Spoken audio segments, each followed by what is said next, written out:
Suppose I write here 100 minutes. Suppose the input given over here is 100 minutes. So if you convert this 100 into number of hours and minutes, then it will be 1 hour, because 1 hour consists of 60 minutes, and 1 hour 40 minutes. So if user will enter 100, then the output would be 1 hour 40 minutes. So this is the case that we have an input. We will take that input from the user. We will prompt for enter the delay in minutes. Then user will enter it, and we will, depending on the input data entered by the user, we will produce the outputs in terms of hour and minutes. So the logic behind this is how to convert. Suppose number of minutes are given. Okay, how to convert number of minutes into number of hours? So the formula is, okay, number of hours is equal to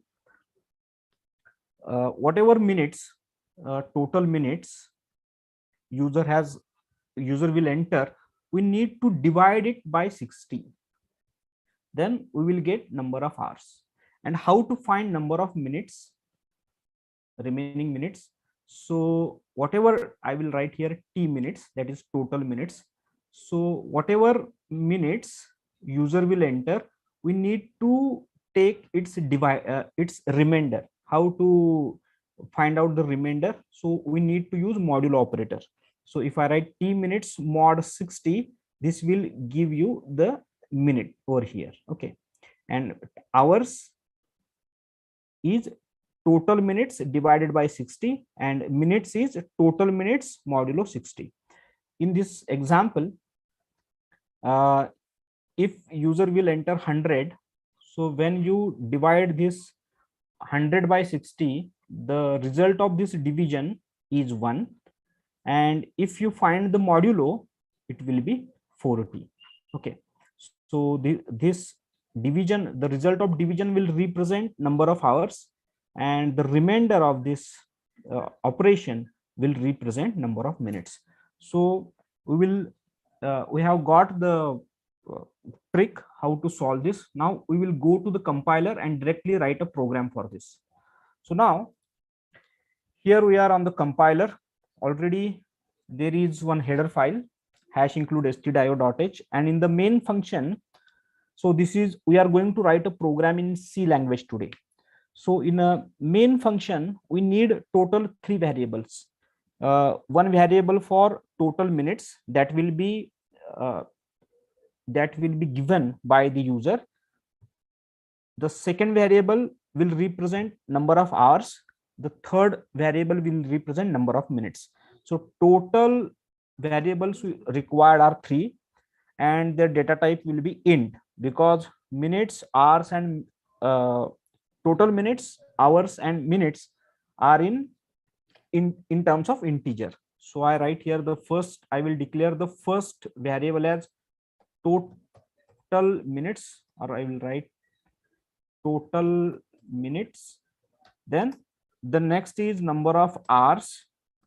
So HRS represents number of hours, and minutes will represent number of minutes. So this is the variable declaration. Next, we will prompt a message for the user to enter number of minutes, okay, by which the train is delayed. So I write in printf function, I will write enter the delay in minutes. So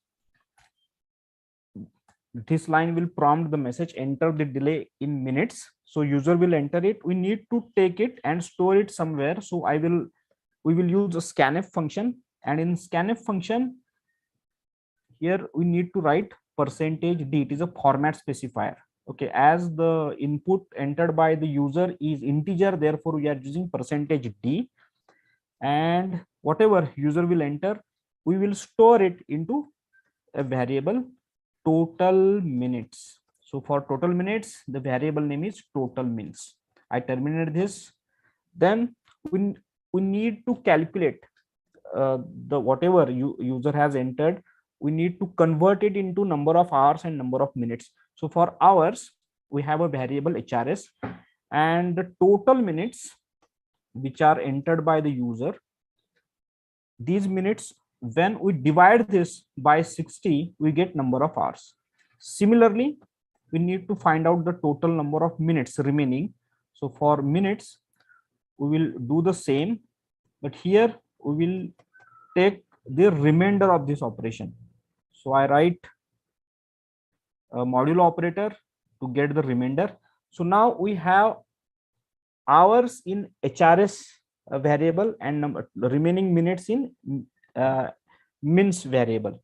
Now we will print it, we will display it. So one more time I will use printf. Here the format specifier will be also now %d. I write here hours and %d minutes. Okay, minutes. So here in the place of format specifier %d, what should be printed? The value of HRS. Okay, and here in terms of minutes, I will write here mins. I will terminate this. Okay, now this is our program. So we will compile and run this code. It is compiling.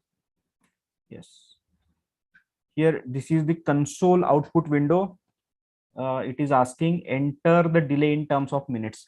Suppose I will enter 100, and if I press enter, so see, we are getting the output as 1 hours and 40 minutes. Okay, we will check for another input.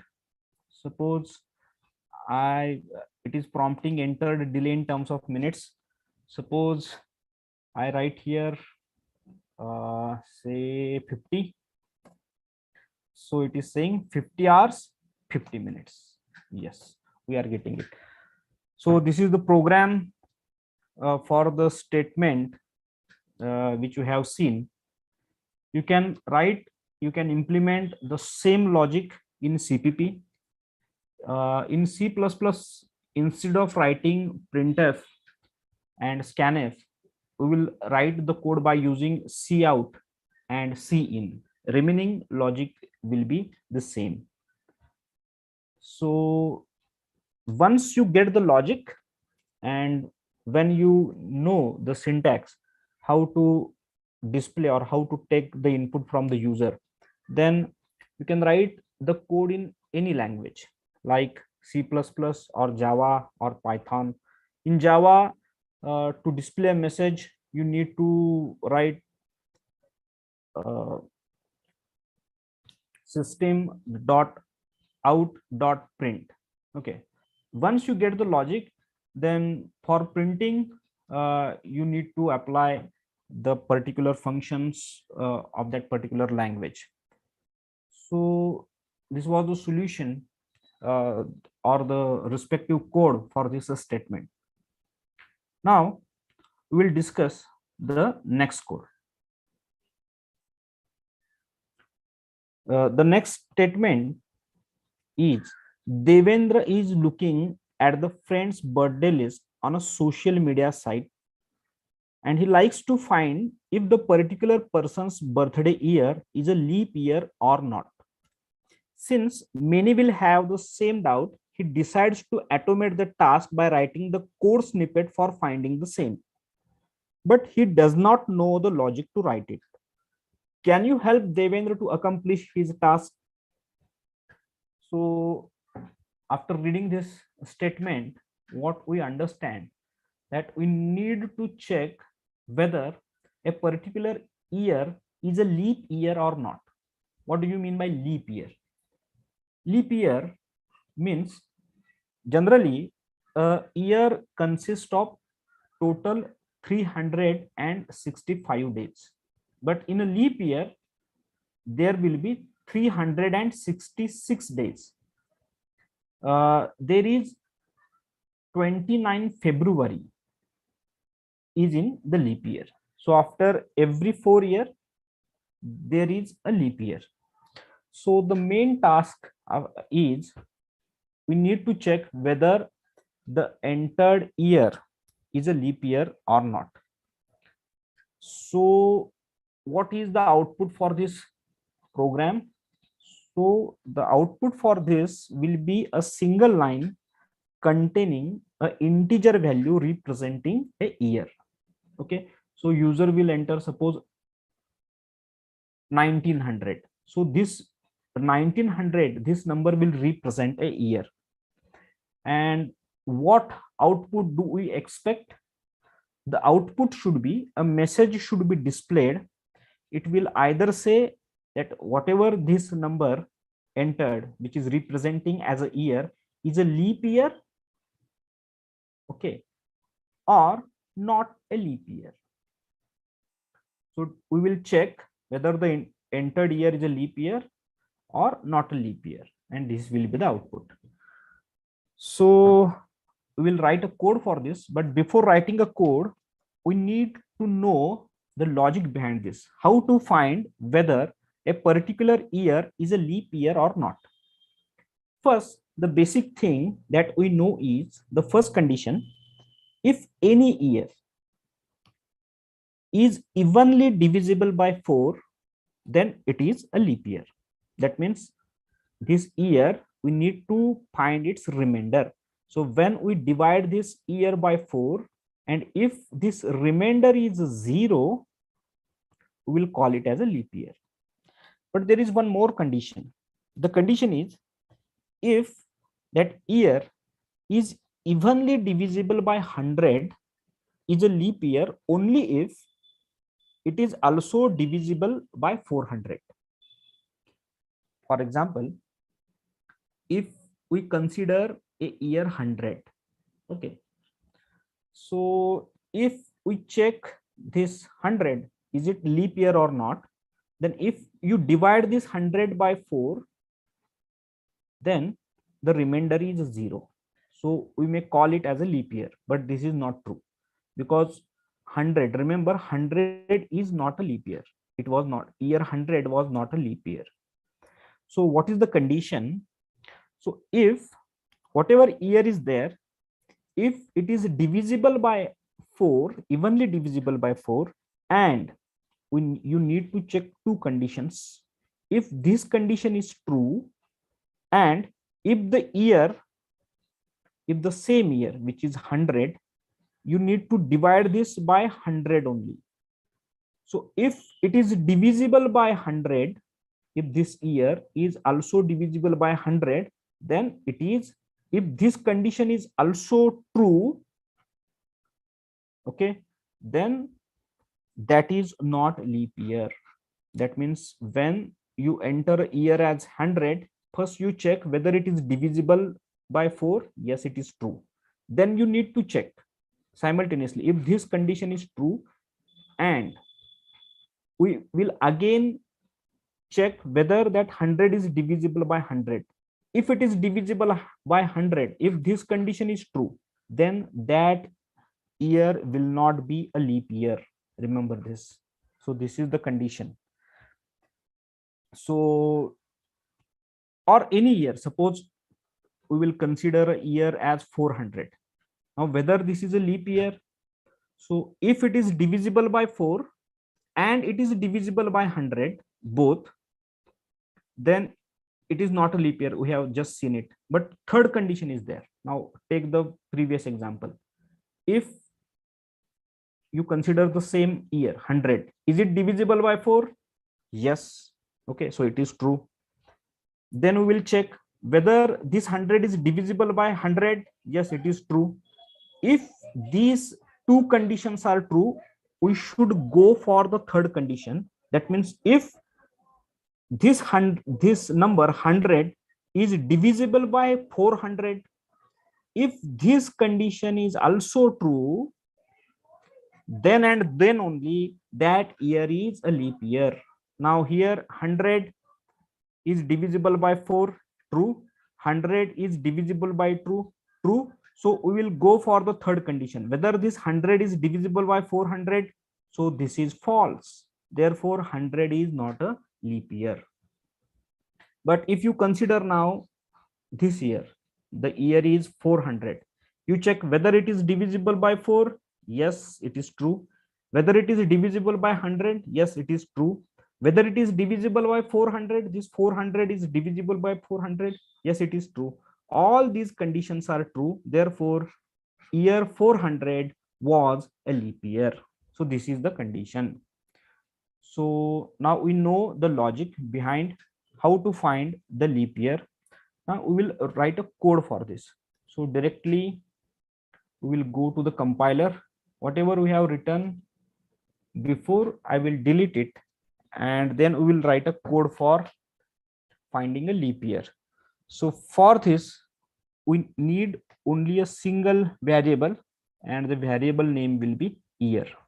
Okay. Next, we will prompt the user to enter a year. So user will enter a year. Next thing, we need to take that. So I will write scanf function, and I will write here %d because the year will be an integer number, and we will store that number, whatever user will enter, into a variable year. So we have prompted to enter a year, and the entered input will be stored in year variable. The next thing, we have just discussed the logic now. So we will check if, that means whatever the number we have right now, which is representing a year, we will check whether that number, that variable, that number which we have stored in year variable is divisible by 400. If this is the case, how to check it? We need to use relational operator. So I am writing equal to. If it is divisible by 400, then we will print. So I write printf, and if it is divisible by 400, we will print it is a leap year. Okay. Else, that means if it is not divisible by 400, else if, we will check whether this year, which is this year which user has entered, is it divisible by 100? If it is divisible by 100, I will write not a leap year, not a leap year. Then I will copy this, and we will go for the next step. Here I will check whether this year is divisible by 4 or not. If it is divisible by 4, then it is a leap year. It is a leap year. So this is the program. Or else, if all these conditions are false, then we will enter into the else part. Else, what we will do, we will print a message not a leap year. That means all these conditions are false, then the year will be not leap year. So this is our program. So if I compile and run the code, let's check. It is compiling. It will take some time.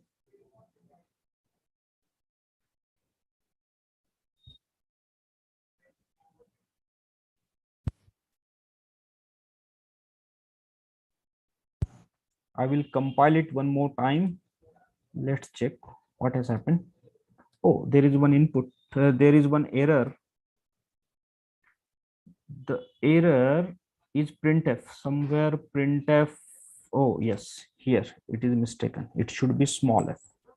So one more time I will run and compile it. So now output console window has appeared and it is asking for year. I will enter here 100. If I press enter, I am getting not a leap year. Okay. So I will run this one more time for checking another input.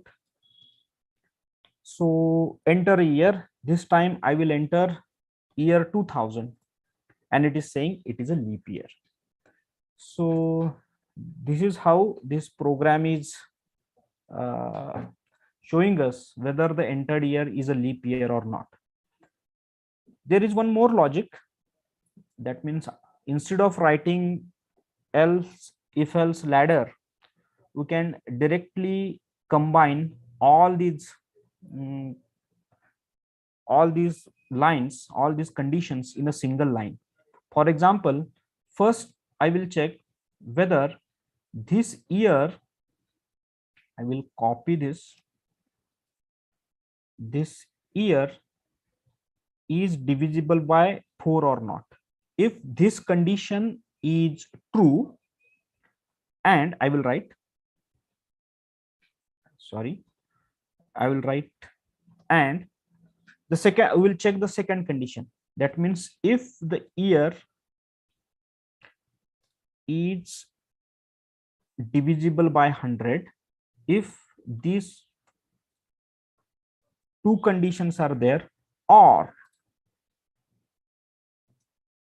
I'll write here, or if that year is divisible by 400, then I will print leap year. Else here I will print not a leap year. So here we are minimizing our code. So three conditions. The first condition is we are checking whether the year is divisible by 4 and the year is divisible by 100. If this condition is true, it will be a leap year. Or if it is divisible by, the year is divisible by 400, then it is a leap year. So either the first condition or the second condition is true, then we will print leap year, else we will print not a leap year. So I will compile the code for the same. So here it is the output console window. It is asking to enter year. So I will enter year number 100. So it is saying year 100 is a leap year. So the logic is wrong. What is wrong over here? So here, what should be the statement? If year is divisible by 4, then it should not be divisible by 100. So here we have used the wrong operator. I need to write here not equal to. Okay, that means if the year is divisible by 4, then if the year is not divisible by 100, then it is a leap year. So one more time, I will compile a code. Now it is asking enter a year. If I write 100, it is not a leap year. Okay. I will one more time compile the code. This time I will enter year 2000. So it is a leap year. So this is the alternative way to write a code. So here all the conditions are in single if statement. Instead of writing else, if else ladder, we have combined them together. All the conditions are combined together in this if statement. So the same logic you can implement for writing a code in C++ or Java or Python. So today we will stop here, and in the next session I will come with some more statements. Thank you very much.